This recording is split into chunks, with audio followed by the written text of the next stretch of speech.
ser uma bênção na minha vida. Isso aqui eu não sei o que é.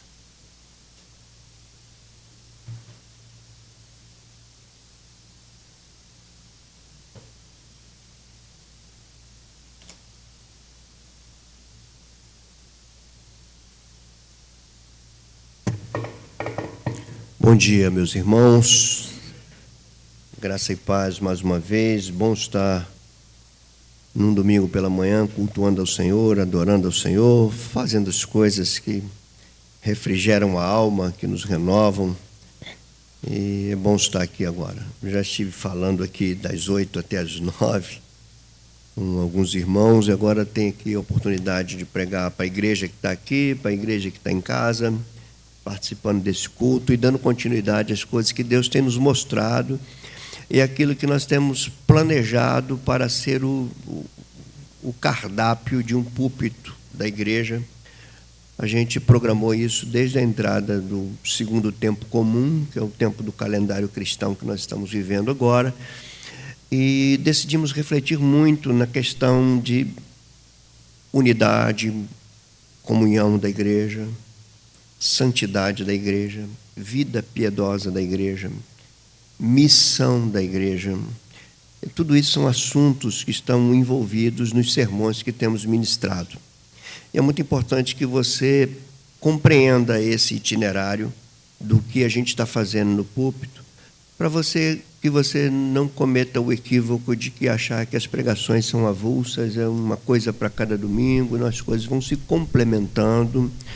E elas têm como objetivo formar em nós um pouquinho mais da imagem de Jesus Cristo. Esse é o papel de um púlpito, para isso nós estamos aqui.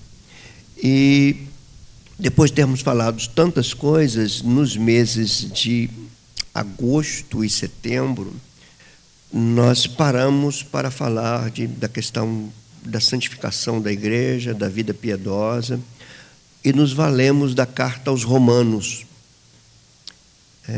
por meio da qual nós já pusemos aqui a palavra no capítulo 6, no capítulo 7, no capítulo 8, pulamos os capítulos 9, 10 e 11, entramos no capítulo 12, no qual nós já estamos no quarto sermão. É importante que, respeitando você, tua vida, ter saído da tua casa e a tua mente, é importante situar você em tudo aquilo que temos falado, para que não seja algo que fique apenas na minha mente. E nesse capítulo 12 de Romanos, nós já falamos do verso 1 até o 2, depois falamos do verso 3 ao verso 8, depois nos propomos a falar do verso 9 até o verso 21 no domingo passado, missão essa que nós não conseguimos fazer por completo. Nós apenas expomos os versículos de 9 a 16 do capítulo 12 de Romanos no domingo passado. Nesse domingo, então, nós vamos dar continuidade a isso e vamos falar dos versículos 17 até o 21, versículos esses que eu peço que você leia junto comigo. Romanos 12, versículos 17 até o 21.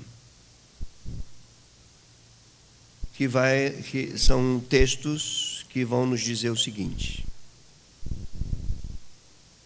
não torneis a ninguém mal, esforçai-vos para fazer o bem perante todos os homens. Se possível, quanto depender de vós, tende paz com todos os homens. Não vos vingueis a vós mesmos, amados, mas dai lugar à ira, porque está escrito: a mim pertence a vingança, eu é que retribuirei, diz o Senhor. Pelo contrário, se o teu irmão tiver fome, dá-lhe de comer. Se tiver sede, dá-lhe de beber. Porque fazendo isto, amontoarás brasas vivas sobre a sua cabeça. Não te deixes vencer do mal, mas vença o mal com o bem. Senhor, obrigado por essas palavras tão preciosas que nos parecem, numa primeira vista, serem autoexplicativas, já são diretas para a nossa consciência cristã, mas pedimos agora que pela tua infinita graça, misericórdia, tu conceda a nós aqui aquilo que tu queres que nós venhamos entender desses versículos tão preciosos no culto de hoje. Eu coloco minha vida à tua disposição e te peço que tu me uses, porque eu dependo completamente de ti, da tua graça, da presença e da força do teu Espírito na minha vida. Assim eu oro junto com meus irmãos aqui e oramos apegados ao nome de Jesus Cristo, nosso Senhor e Salvador. Amém. Irmãos queridos, nós somos a luz do mundo. Não sou eu quem afirma isso. É Jesus. Nós somos o sal da terra.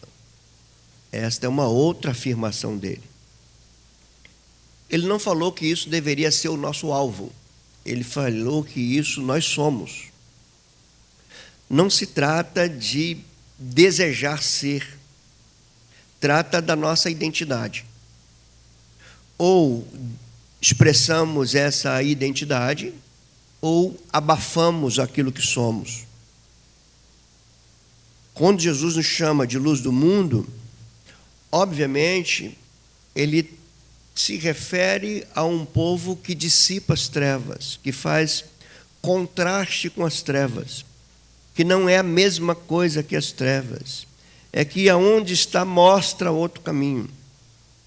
E ele também diz que esse povo é o sal da terra. É aquele que conserva o bem, conserva o que é bom e dá o tempero especial do reino de Deus naquilo que é bom. Essas palavras foram proferidas por Jesus no chamado Sermão do Monte. E elas são impactantes, elas são preciosas e elas nos chamam, nos convocam a refletirmos sobre isso. Os apóstolos não tinham nenhuma dúvida disso. Eles sabiam disso. Eles sabiam que a igreja não era uma aglomeração de pessoas dentro de um templo. Paulo, por exemplo, usou uma metáfora muito interessante. Ele falou que a igreja era o corpo de Cristo.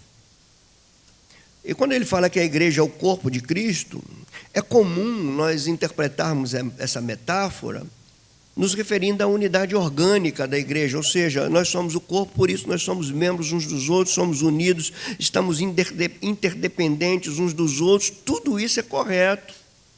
Mas tem uma expressão maior nessa metáfora, que não se refere apenas à unidade orgânica, à unidade dos membros desse corpo, se refere a esse corpo representando a cabeça.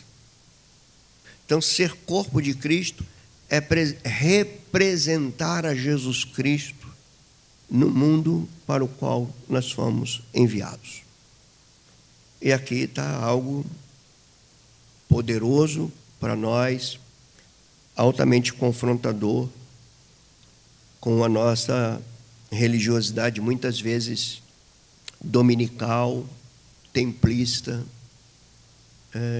privada. Ele fala de uma fé que se expressa na esfera pública. Isso, irmãos, obviamente vai nos tirar de uma zona de conforto e de segurança. A fé cristã não é algo apenas pessoal, não é algo apenas templista, não é algo apenas doméstico, familiar. A fé cristã se expõe publicamente, se apresenta publicamente, mostra ao mundo no que cremos, o que somos, a quem representamos. Isso é desafiador para mim e para você. A fé cristã, ela é dissociada da ética cristã e da santificação. A gente tem 3 elementos que se interligam: fé, santidade e ética. Fé, aquilo que cremos, conjunto de verdades que dirige a nossa vida. Santificação, o nosso caminhar crescendo em expressar a imagem de Cristo. e ética, a maneira como representamos esse reino na sociedade que nós vivemos. Essas três coisas são inseparáveis e elas que vão trazer legitimidade a um cristianismo que de fato honra o seu Senhor. E Paulo sabia disso. Paulo está escrevendo uma carta para nada menos do que, humanamente falando, a igreja mais importante do primeiro século. Aos cristãos que habitavam no coração do mundo. Roma, uma comunidade cristã composta de alguns judeus que haviam se convertido ao cristianismo, mas de predominância de cristãos gentios mesmo, que nunca foram judeus. E aqui Paulo tem vários objetivos ao escrever essa carta, mas os principais objetivos é mostrar o que Deus fez em Cristo e como o povo que foi redimido corresponde a Ele. O capítulo 12 ele é especial porque ele é a primeira parte de uma sessão em que Paulo fala de santidade na prática, de santidade refletindo ética, de santidade como maneira de viver, maneira de conviver. Então a gente está diante de textos, não só esse, mas tantos outros, que se interligam e eles são irrefutáveis. Não tem como você desejar ser um cristão ignorando os mandamentos da graça de Deus, ignorando as demandas de sermos cristãos. Ser cristão é muito mais do que ter uma crença mentalizada. Ser cristão é ter uma crença também muito mais do que verbalizada. Ser cristão é ter uma crença que é vista pelos de fora. A maneira como nós lidamos nos mais diversos contextos. E, do ponto de vista bíblico, a igreja sempre está inserida dentro de um contexto não cristão. São cristãos vivendo num contexto não cristão.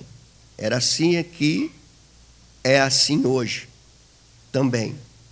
Aqui, o Império Romano, o cristianismo que ainda era novidade para grande parte do Império, que estava começando as ideias cristãs, os princípios cristãos. Hoje, a gente não vive no Império Romano, às vezes a gente vive num mundo globalizado, numa sociedade de cultura pós-moderna, de muito relativismo, de uma pluralidade religiosa, de fé, uma mistura enorme, e nós somos chamados como cristãos autênticos para conviver numa sociedade que é diferente da de Paulo, no seu contexto cultural, mas não diferente no sentido de se opor à fé cristã. Então, por conta disso, as palavras de lá são extremamente significativas e indispensáveis aqui. E é isso que esse texto nos mostra. E Paulo, como eu disse para vocês, ele começa de uma maneira sábia, preciosa e reveladora. Ele começa afirmando que não pode haver uma ética cristã pública se essa não deriva de um relacionamento cultico com Deus. É o que ele fala nos versículos 1 e 2. Ele roga, ele apela pelas misericórdias de Deus, por isso ele gasta a sua pena em 11 capítulos falando dessas misericórdias, da obra de justificação em Deus por meio de Jesus Cristo. Depois ele apela a essas misericórdias e convoca o culto. Rogo-vos, pois, pelas misericórdias, que vocês cultuem a Deus. Cultuem a Deus e não se conformem com este século no qual vocês têm que viver. Então, isso está tudo em Romanos 11, 1 e 2. Você não entra na forma nesse século, mas você não pode sair dele. Você não pode ser formatado por ele, mas você não pode sair dele. E para você viver nele sem ser formatado por ele, você tem que ter comunhão com Deus que te criou e que te salvou. Acho que está muito claro isso para nós. Depois que ele fala dessa comunhão com Deus, ele fala, agora vocês têm que olhar cada um para dentro de si. Então não pense de vocês além do que convém. Toda a compreensão que vocês têm de você tem que ser na medida de fé derivada desse teu relacionamento com Deus. Aí você entende a si mesmo. Quando você entende a si mesmo, você vai saber que você é um no meio de uma diversidade. Então você vai saber que você convive numa instituição ou num organismo vivo que é composta de diversos membros, do qual você é um deles, mas que existe só um corpo. Ele fala isso dos versículos 3 ao versículo 8. Do versículo 9 até o versículo 21, que é o texto que nós estamos, ele vai começar de dentro para fora. Ele começa a falar da praticidade do amor que deriva desse culto a Deus, ou seja, um amor que deriva do nosso amor a Deus e do amor por Deus a nós. Ele diz, então, esse amor não seja fingido, seja sem hipocrisia. Amem cordialmente uns aos outros, prefiram em honra uns aos outros. É o que ele vai falar até o verso 8. Ou melhor, até o verso 16 que nós falamos ontem. Mas agora, do 17 ao 21... parece que ele puxa um pouquinho o sarrafo. Ele vai dizer, agora não é só entre você e Deus, entre você e você mesmo, entre você e a comunidade cristã. Agora é entre você e a sociedade não cristã. Agora é a ética cristã no meio de uma sociedade que não é cristã. Eu, quando estava refletindo nesse texto, eu refleti muito nele. Eu pensava muito no nosso tempo, no nosso país, no nosso Brasil, em tudo que a gente está vivendo, em tantas indignações que possam tentar se levantar em nossas vidas e na vida de tantos outros, tanto de um lado como de outro. E eu acho, então, que a compreensão dessas verdades, elas são fundamentais para nos orientar a viver como cristãos num tempo de tanta, não diversidade, mas polaridade ideológica, política, que a gente está vivendo, a gente está convivendo com aquilo que alguns julgam ser muita injustiça, outros acham que não. A questão é de onde vem o nosso crivo, como que a gente percebe isso, como que a gente interpreta isso, como a gente responde a isso. E esse texto aqui é precioso, e ele vai nos falar, e eu vou aqui talvez pregar com o olho no texto, que é melhor para a gente perceber o que o apóstolo está nos orientando. Lembrem, a igreja persevera na doutrina dos apóstolos. Eu estou trazendo aqui doutrina dos apóstolos. A doutrina dos apóstolos é a doutrina de Cristo. Então, isso é muito importante ficar na tua mente. Existe a doutrina de Cristo, ela foi dada aos apóstolos, os apóstolos então deram essa doutrina à igreja, a igreja persevera na doutrina dos apóstolos. Quando a igreja rompe com a doutrina dos apóstolos, ela não corresponde mais ao Cristo da sua salvação.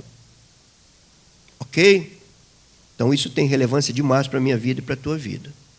E o meu desejo, como eu já falei desde o início, é a gente edificar aqui uma igreja que seja saudável e frutífera, mesmo com todas as deficiências que temos como seres humanos. Paulo começa com uma exortação negativa. Pergunta aqui, como é que você vai ler esse texto comigo? Você vai fazer a pergunta, como é que eu procedo na sociedade que eu estou? Essa é a pergunta que você vai fazer. Como eu procedo diante de tudo que eu estou vendo pela internet, pela televisão, comentários de um, briga de um com o outro, um discurso de ira, de ódio de um lado, discurso de ira e de ódio do outro lado, tudo isso acontecendo, as pessoas parecem que estão ficando malucas, parece que elas não veem outra coisa, parece que as vidas dessas pessoas estão sendo articuladas e desenvolvidas com base nessas coisas. Como eu vejo esse texto? É a pergunta que você faz para você mesmo. O que esse texto me ensina sobre como viver nos dias difíceis que eu estou vivendo? Porque Paulo está escrevendo para um grupo de cristãos que viviam também dias difíceis, tal como os nossos, com características diferentes. Ok? Mas a ideia é, tem um povo que diferencia disso tudo. Pergunta que a gente faz ainda antes de entrar é, será que a igreja tem sido realmente um organismo vivo que tem diferenciado disso tudo?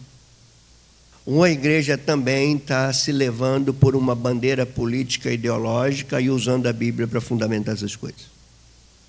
O que a igreja está fazendo? O que os apóstolos ensinaram? Como Cristo agiu? Essa é a resposta. E ele começa com uma exortação negativa, e que talvez muito significativa para nós. Ele diz, não torneis a ninguém, mal por mal. Só que agora ele está falando com os de fora. Ele já tinha falado para os de dentro para não fazer isso. Não devolver o mal pelo mal. E agora que ele fala com os de fora. Reparem que ele está falando, olha, não torne. Ele não está falando que isso é uma coisa fácil. Porque nós convivemos com indignação, nós convivemos com revoltas humanas dentro de nós, nós convivemos, às vezes, com uma tendência velada, obscura, escondida em nós, de desejar que as pessoas sofram porque elas fazem mal aos outros, e de fato as pessoas fazem mal, mas Paulo está nos ensinando aqui uma vertente contrária e que deve ser refletida. Quando ele diz a ninguém, é ninguém. Provavelmente aqui ele está no governo de Nero, e se for o governo de Nero, ele está no governo daquele que o decapitou. Ele não está isentando a igreja, ele não está trazendo um pensamento ilusório que a igreja é uma espécie de uma bolha blindada que está aqui como se fosse uma espécie de UTI espiritual para que as pessoas entrem nessa bolha, que essa bolha um dia vai para o céu. Não, ele está falando, vocês são a luz que está aí dentro. Vocês são o sal para conservar isso aí. Se não ocorrer isso em vocês, essa sociedade também está perdida, porque não tem nenhuma referência. Ela vai perder a referência do luzeiro de Deus no meio da geração pervertida, que é o que ele fala aos filipenses. Vós sois luzeiros de Deus no meio de uma geração corrupta e pervertida, e vocês devem resplandecer como luzeiros de Deus, preservando a palavra da vida. Então, é um desafio para mim e para você, porque isso lida com o nosso temperamento, lida com nossa personalidade, que deve, então, se submeter a um padrão de doutrina, uma forma de doutrina na qual devemos viver. Então, você e eu, talvez certamente temos diferenças de personalidade, de temperamento de um para o outro, temos maneiras diferentes de reagir àquilo que nos é externo, mas aqui ele coloca um padrão. Vocês não podem tornar a ninguém mal por mal. E numa que ele entende que isso é difícil, ele fala assim, esforçai-vos. Irmãos, cristianismo requer esforço. Aqui é um esforço para não pagar com a mesma moeda. O esforço aqui é para não fazer o que criticamos naqueles que fazem. O conceito aqui é não coloque uma tinta diferente no mesmo mal que eles estão fazendo. Não retorne o mal com o mal. Não faça com a tinta religiosa aquilo que eles estão fazendo sem a tinta religiosa. Não façam isso, não camuflem. E o que ele vai dizer para isso? Tem que ter esforço. Repare que em Efésios 4:3 ele fala de um esforço também, mas é o esforço entre nós. Quando ele diz assim, esforçai-vos para preservar a unidade do Espírito pelo vínculo da paz. Efésios 4:3 ele também fala de esforço, mas de um esforço para vivermos em unidade porque somos diferentes. E porque temos personalidades diferentes e defeitos variados. Então ele diz, esforcem-se para que vocês sejam unidos, porque quem uniu vocês foi a cruz de Cristo e foi o Espírito Santo que trabalha essa unidade em vocês. Então, esforcem-se para preservar a unidade que o Espírito promove pela revelação da cruz de Cristo. Aqui ele está falando de esforço, mas é um esforço para ir daqui para lá, de dentro para fora, do ambiente eclesiástico para o ambiente público. E ele fala a mesma coisa, esforcem-se para não fazerem o que eles fazem. Irmãos, assim, na minha percepção de vida, eu vejo hoje as pessoas fazendo isso. Eu vejo discurso de ódio de todos os lados. Eu vejo um discurso de ódio daqueles que estão criticando o discurso de ódio. Eu vejo isso, muito ódio. A gente tem exemplos recentes disso, né? Pessoas comemorando o assassinato do outro. E a gente tem discurso de ódio também daqueles que defendem a pátria, Deus, a família, essa coisa toda. Então, tem algo aqui que tem que nos nortear. E não são nossas preferências políticas. É o Rei dos Reis, o reino dele, e nós como representantes desse reino. Então ele diz: esforcem-se. Esforça-te para quê? Ele vai dizer: esforçai-vos por fazer o bem. Esforcem para fazer o bem onde o mal está predominando. É isso que ele está dizendo. Tem que ter esforço. Esforcem-te para fazer o bem. Entre nós, não. Aí, de novo, ele puxa o sarrafo. Perante todos os homens. Então, não é algo doméstico, não é algo lá da minha casa, não é algo da internalização dos meus valores, não é algo do templo, é algo da arena, da vida, com injustiça, com ódio, com coisas que, de fato, trazem indignação a todos nós. Coisas que a gente está vendo, discurso contraditório, pessoas fazendo hoje o que criticavam antes. Tudo isso está acontecendo, irmãos. Se você vê algumas canções contra a ditadura, na época da ditadura militar, você pode cantar as mesmas canções hoje. As mesmíssimas canções. Você pode cantar por todo o regime que estamos vivendo aqui. Então, se você entrar por um caminho desse, você vai perder de vista quem você é em Cristo e o que Ele quer de você. Então, ele diz: não faça a mesma coisa. Para ser mais prático, mais direto, mais para dentro de você, não use tuas redes sociais para promover o ódio, para combater o ódio que é promovido. Não use tuas redes sociais para pagar o mal que tem feito com o mal que você deseja. Esforcem-se para usar essas redes sociais para fazer o bem perante todos os homens. Eu estou dando um exemplo aqui que, óbvio, não era um exemplo que Paulo poderia dar. Essa aplicação aqui não cabe no contexto de Paulo, cabe no nosso contexto. Mas é uma coisa interessante, irmãos, porque nós pregamos a palavra todo domingo, domingo após domingo, sequência após sequência, e às vezes as redes sociais, mesmo que você não queira, elas aparecem para você, às vezes parecem de irmãos. Dificilmente eu vejo os irmãos propagando a fé pelas redes sociais.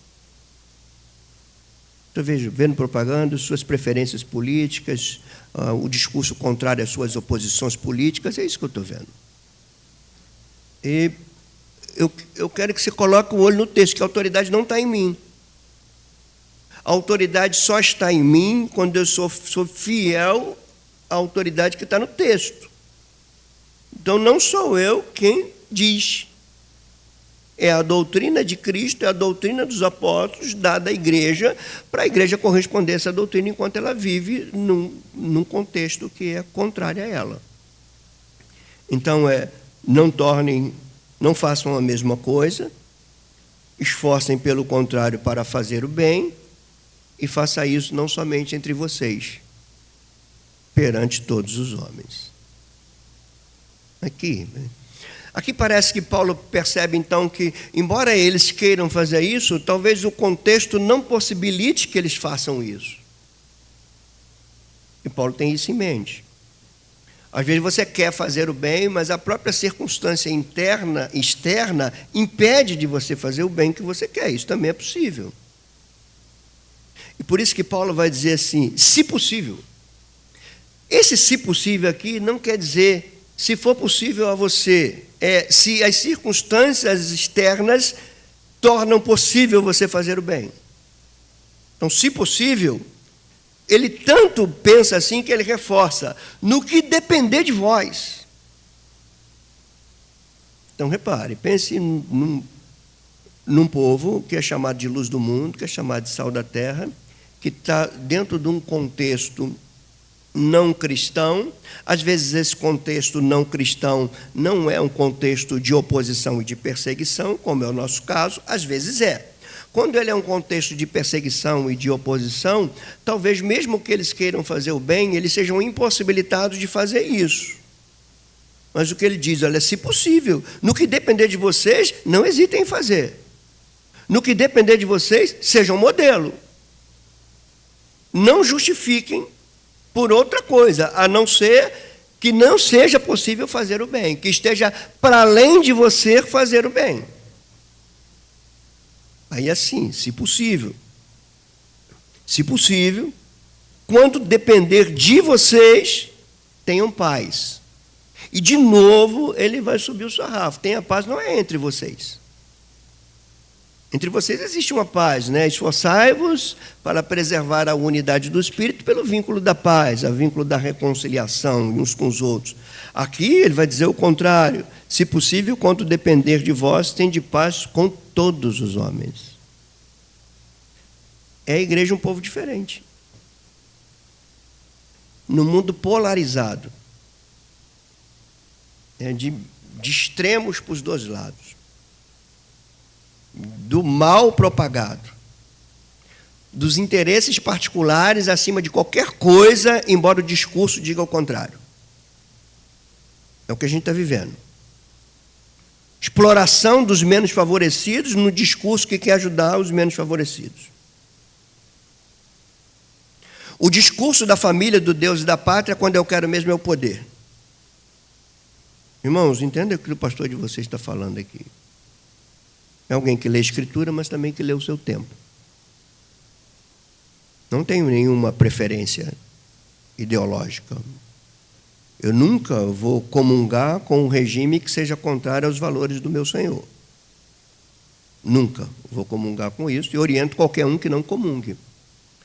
Então, quando você está numa sociedade, você pode promover o bem, você pode, no que depender de você, ter paz com todos os homens sem se tornar um deles. E esse é o desafio, esse é o conceito aqui. Então, entenda, esse texto é orientador, muito orientador para os nossos dias. Eu acho que eu fiz bem não empurrar esse texto domingo passado, para poder trabalhá-lo com mais detalhamento hoje, que é o que eu estou fazendo aqui, ou pelo menos que eu estou procurando fazer aqui. Depois ele diz algo muito tremendo. Não vos vingueis a vós mesmos. Ele diz, a vingança não pertence a vocês.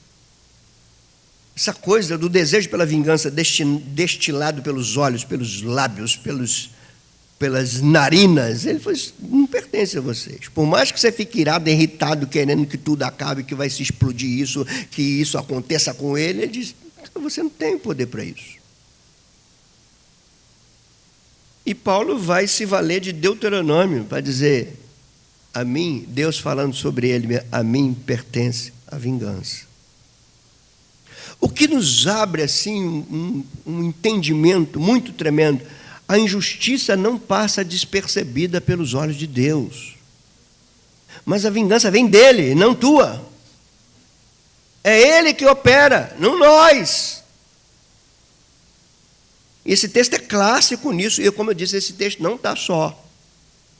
Ele está preso a muitas outras coisas. Quando ele diz assim, não vos vinguei a vós mesmos, amados, mas dai lugar à ira. Aqui é um texto obscuro.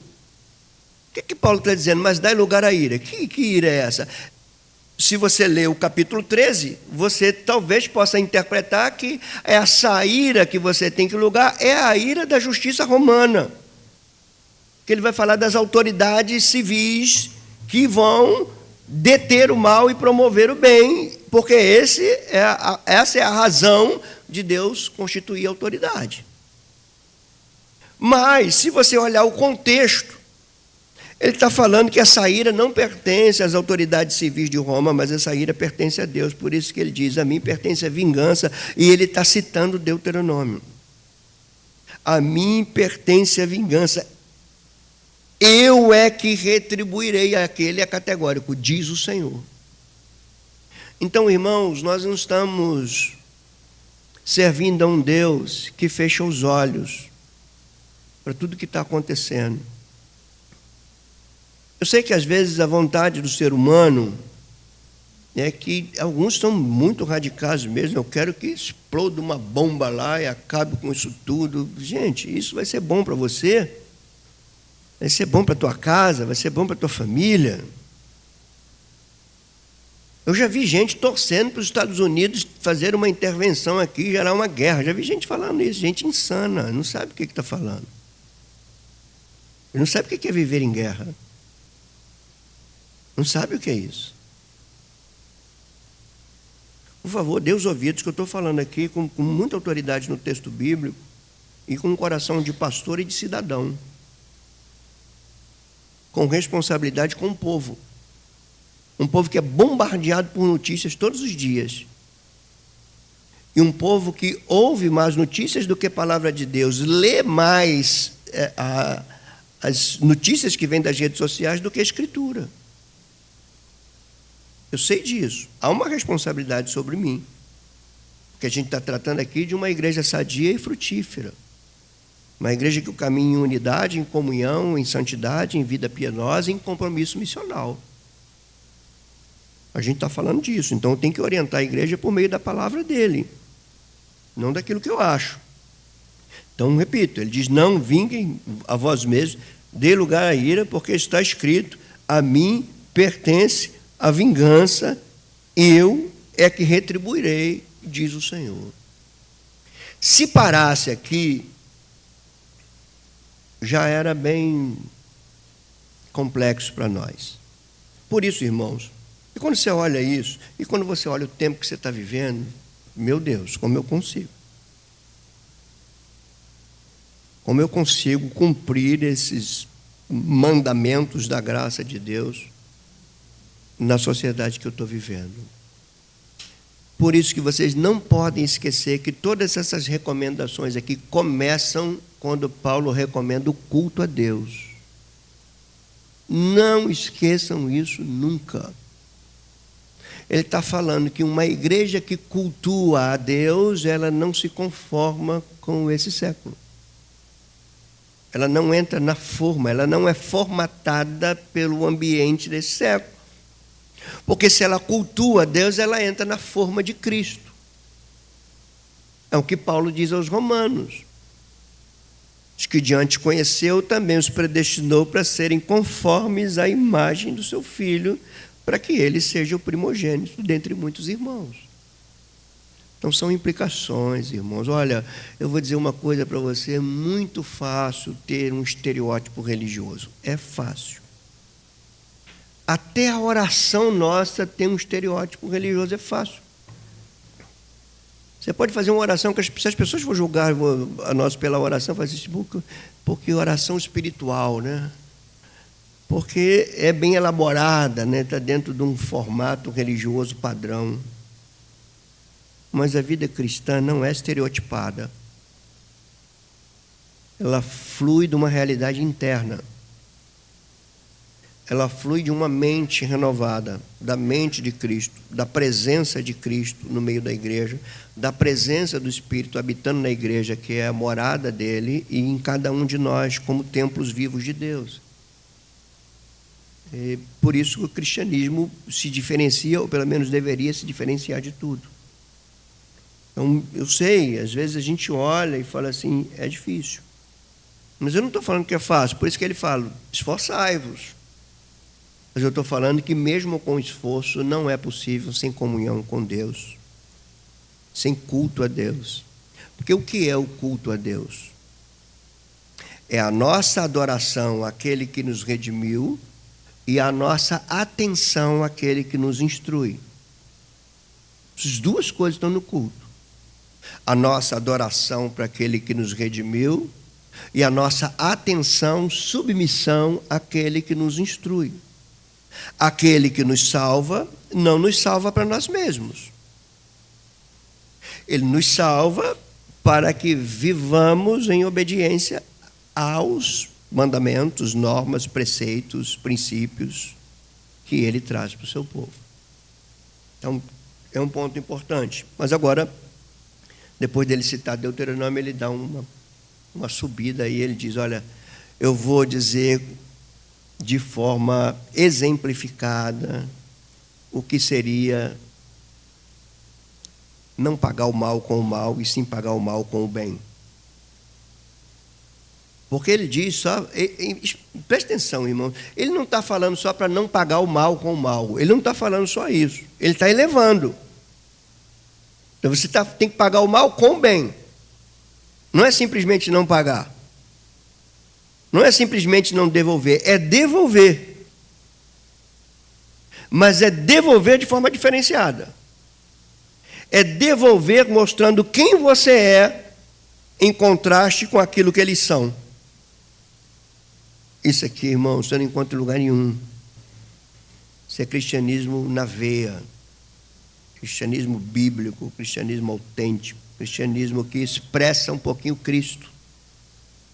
Para a minha vida e para a tua vida. Você é um ser humano como eu luto com um texto como esse, claro que luto.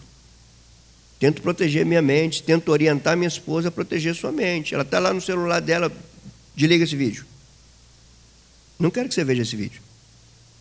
Porque isso vai gerar indignação em você e isso não te faz bem. Aí eu cito bíblico. Ocupe a tua mente com o que é bom, o que é agradável, o que é justo, o que é santo, o que é louvável. Seja isso que ocupe o teu entendimento. As Escrituras nos ensinam a viver, gente. Nem sempre a gente aprende, mas as Escrituras nos ensinam a viver. E o que eu estou fazendo aqui é ser um porta-voz de Deus, primeiro para eu aprender a viver e depois para orientar o caminho para nós sabermos viver também. E aqui ele vai dizer assim, olha, não é só pagar o mal com o mal, não.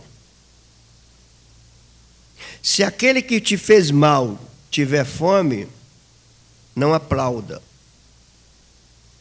Não se omita.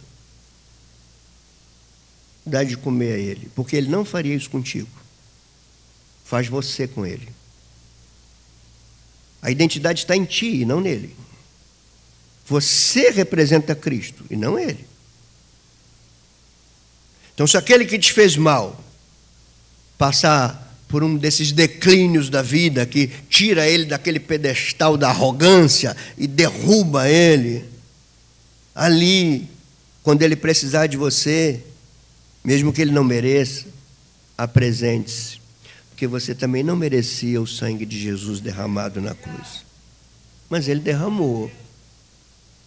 Ele derramou o sangue por você. Paulo chega a dizer assim, quando nós éramos inimigos, ele enviou o seu filho para nos salvar.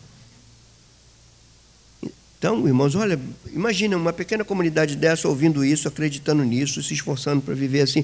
Imagine todas as comunidades cristãs que estão reunidas agora, falando dessas coisas, se esforçando para viver assim. Imagina se não seria algo um pouquinho diferente dentro do mundo que nós estamos vivendo. Nós distanciamos muito do evangelho bíblico e nos envolvemos muito com o tipo de cristianismo fabricado dos nossos dias.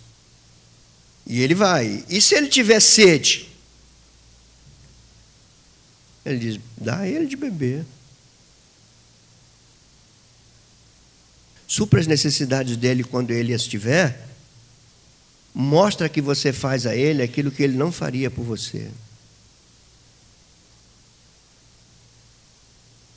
Eu acho, por exemplo, irmãos, aqui eu vou destoar aqui um pouquinho da teologia do texto bíblico para falar de algum movimento político no nosso país hoje.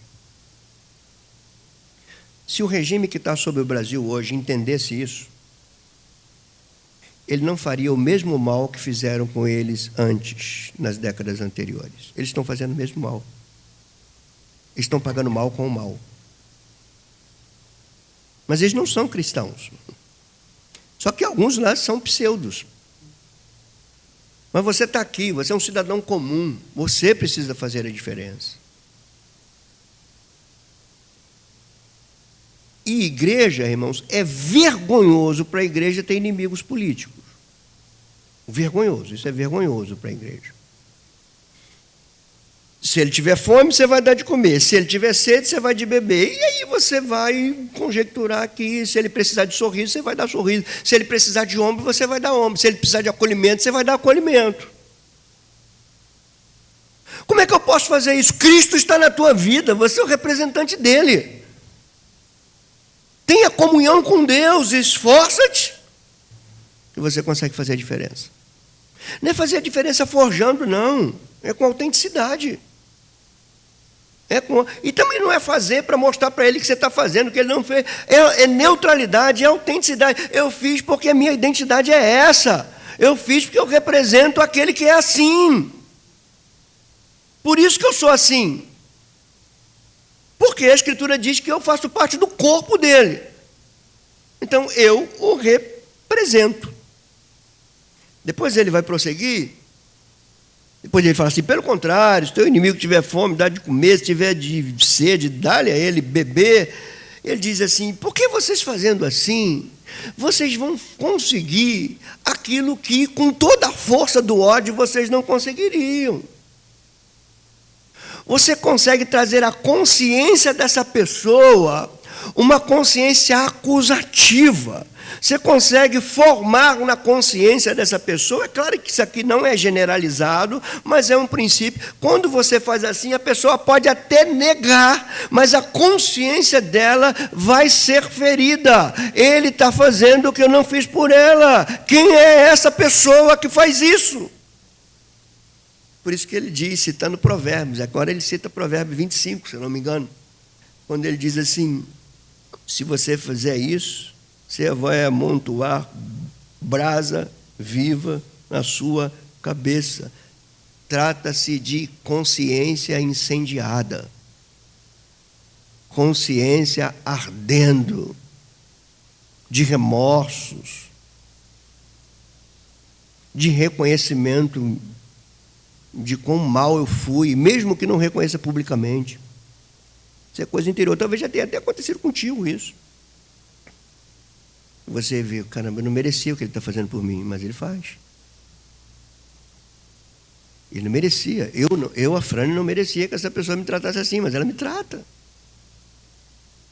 Isso, a minha consciência vai cada vez mais me levar a refletir em quem eu sou. Aí traz essa porque Paulo fala de brasas na cabeça, né? Brasas, imagina assim, você pegar uma pá de brasa de fogueira, colocar em cima da tua cabeça, assim. Ele está falando da tua consciência fervilhando, do efervescer da consciência, do queimar da consciência, mais ou menos o que Jesus, mais ou menos mesmo, tá? O que Jesus propôs aos apedrejadores da mulher adúltera. O que ele diz? Epa, olhem para dentro de vocês. Vocês querem fazer a ela o que vocês julgam e a lei permite que ela mereça? Olhe para dentro de vocês e vê se também não há dentro de vocês algo que mereça a punição da lei. Se vocês não veem nada dentro de vocês que mereça a punição da lei, então apedreja essa mulher. O que ele faz? Vai dialogar com você mesmo. Ele botou a consciência para pegar fogo. E quando a consciência pegou fogo, o que ele fez? Eles fizeram, melhor dizendo, soltaram as pedras e foram embora. E ficou Jesus, e poderia dizer assim, eu tenho autoridade para te apedrejar, que minha consciência não me acusa. Mas eu não te apedrejo, eu dou aquilo que você não merece. Eu dou meus ombros, meu colo, minha atenção e meu acolhimento. Vai embora, procure não pecar mais, porque eu posso não estar por perto e eles vão te apedrejar. Irmãos, olha, o ensino da Escritura é uma coisa muito, muito, muito, muito, muito preciosa e talvez não tão entendida como nós precisaríamos entender. Depois dele falar isso tudo, ele diz, não te deixe vencer do mal. Aqui ele começa falando de bem e mal, no verso 17, e ele fecha falando de bem e mal. A gente tem uma estrutura aqui de inclusão nesse texto.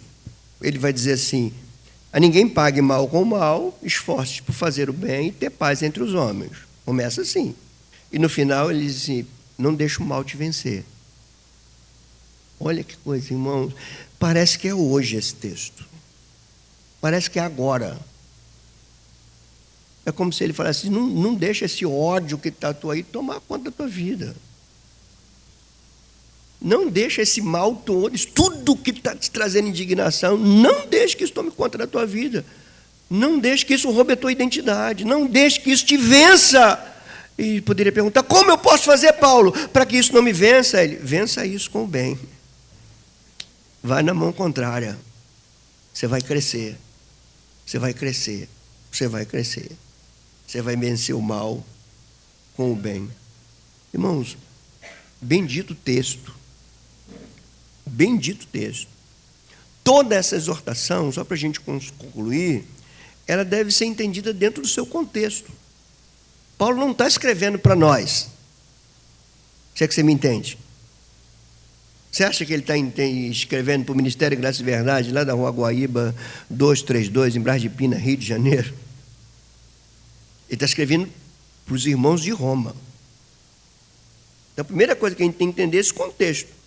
Ele está escrevendo e está orientando uma comunidade cristã que vivia na cidade mais importante do mundo. Essa comunidade cristã era composta de poucos judeus e de maioria gentílica, que convivia com um contexto totalmente contrário, de pompa, de orgulho, de guerra, de política, de idolatria, de orgia, um monte de coisa, de maldade, de injustiça, tudo isso tinha em Roma. É porque não dá tempo da gente falar das atrocidades da Roma imperial. Mas era aqui que eles conviviam. E o desafio dessa exortação de Paulo para os seus leitores tinha pelo menos 2 objetivos. Aqui, primeiro, e muito importante, ele ensinava esse procedimento para proteger os seus irmãos de Roma sobre as possíveis retaliações caso eles agissem diferente. Se você entende isso como um objetivo de Paulo, entenda isso como um objetivo desse sermão também. Se você fizer o que aqui, ou se esforçar para viver aquilo que eu estou falando, você vai se proteger das possíveis retaliações daquilo que está acontecendo e daquilo que ainda vai acontecer. Guarde-se. E você vai guardar-se fazendo o que a Escritura te ensina. Você vai se expor se você fizer aquilo que a sua volta está te ensinando. Então guarda, você está ouvindo a palavra de um sábio. Não, não sou eu sábio, Paulo. O sábio Paulo, tá? Não sou eu. Você está ouvindo a palavra de um sábio. Ele está instruindo um povo lá em Roma. O primeiro objetivo é esse: proteger esse povo das possíveis retaliações caso eles não vivam da forma como ele está ensinando e vivam exatamente como os próprios romanos ou os próprios cidadãos do Império Romano viviam. E o segundo objetivo e talvez o mais óbvio, mas claro para nós, o segundo objetivo era estabelecer uma clara diferença entre o viver cristão e o viver pagão do Império. Então, se você entende esse sermão, você tem que sair daqui com esses 2 objetivos: se proteger dessa geração má e fazer tremenda diferença entre quem somos e o que eles são. Agora eu volto ao ponto inicial. Você não faz isso sem Cristo. A cruz é o centro, irmãos. Infelizmente tiraram Cristo da igreja, tiraram a cruz da igreja, botaram um monte de coisa. Cristo é o centro. Cristo é o centro da tua vida. Converta-se a Jesus Cristo hoje. Ouvindo essa palavra, converta-se a Jesus Cristo hoje. Ah, pastor, eu sou crente. Não estou falando isso. Estou falando se você... O que é se converter? Você está indo por esse caminho e você reconhece que esse caminho não é o caminho de Cristo. Você se converte. Volta para o caminho dele.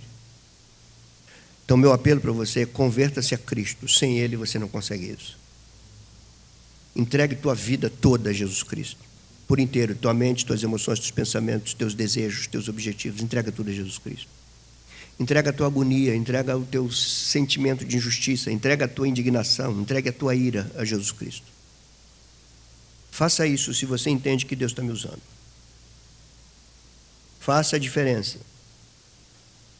Que não sejamos, por outro lado, coniventes, passivos com tudo que é mal, mas que saibamos reprovar o mal fazendo o bem.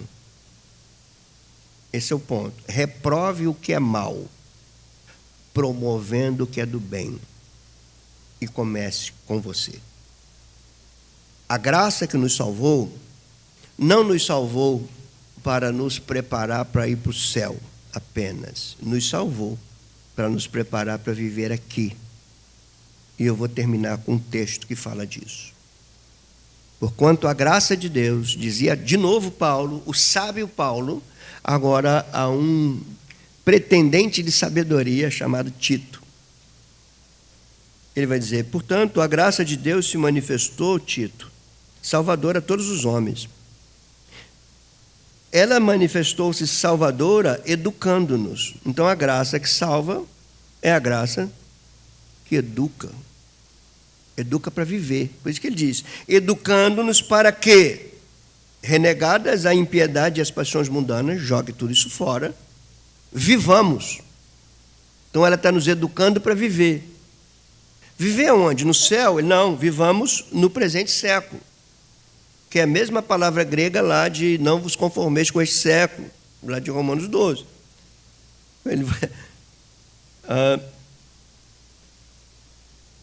no presente século, como vivemos? Diferenciado, de forma santa, justa e piedosa.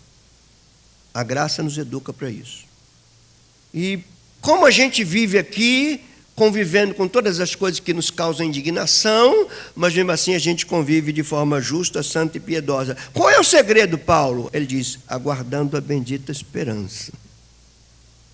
A manifestação da glória do nosso grande Deus e Salvador, Jesus Cristo. E prossegue e diz, esse Jesus que a si mesmo se deu por nós. Com que objetivo, Paulo? A fim de remir-nos de toda iniquidade. Mas o que, Paulo? Purificar. Purificar para quê, Paulo? Para si mesmo, para ele, para Cristo. Purificar quem? Um povo exclusivamente seu. O que esse povo tem que fazer, Paulo? Ele tem que ser zeloso de boas obras. Isso é Tito 2. Sermão de 5 minutos. Em Tito 2. Então, amados irmãos da comunidade cristã, da igreja, ministério, graça e verdade, todos vocês que estão me ouvindo. Nós não ignoramos tudo o que vivemos, as dificuldades que vivemos, as indignações que o tempo que a gente está vivendo tem causado. Mas nós precisamos responder a tudo isso correspondendo ao ensino da Escritura, ao ensino dos apóstolos, à doutrina de Cristo, à doutrina dos apóstolos para a nossa vida.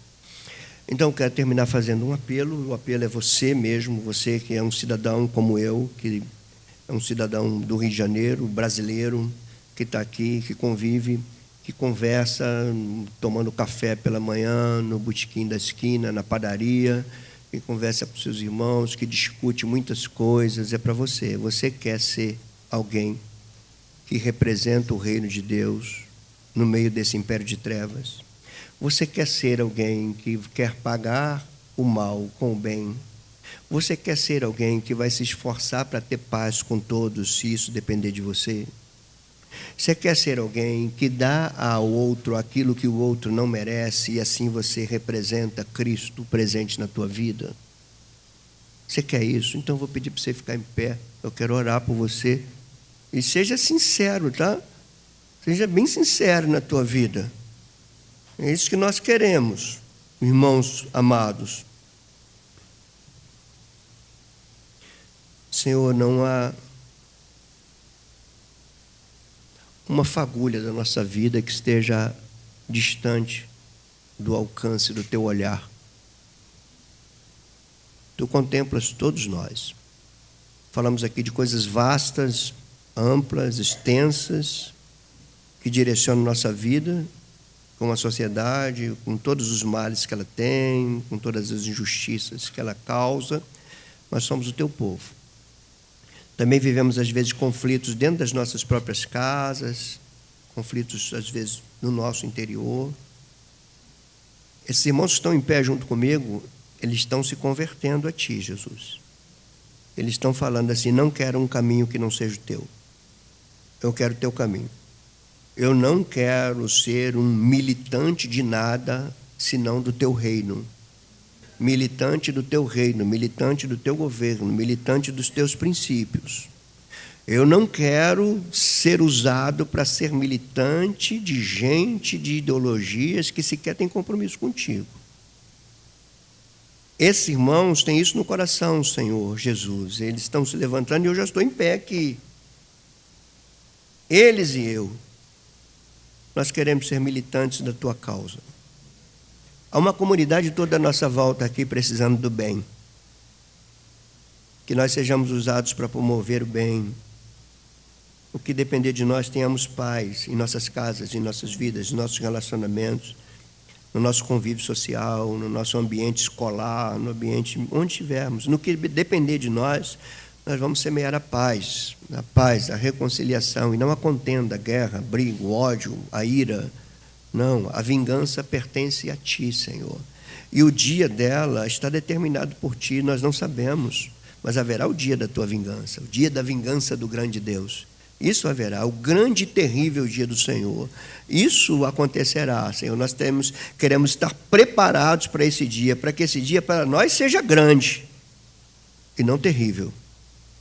Mas nós sabemos que serão dias, ou um dia terrível, para aqueles que são contrários a Ti, que cometem injustiça, que promovem o mal, que exploram pessoas, que discursam o bem, mas que fazem na prática o mal. Nada está fora do Teu olhar, Senhor.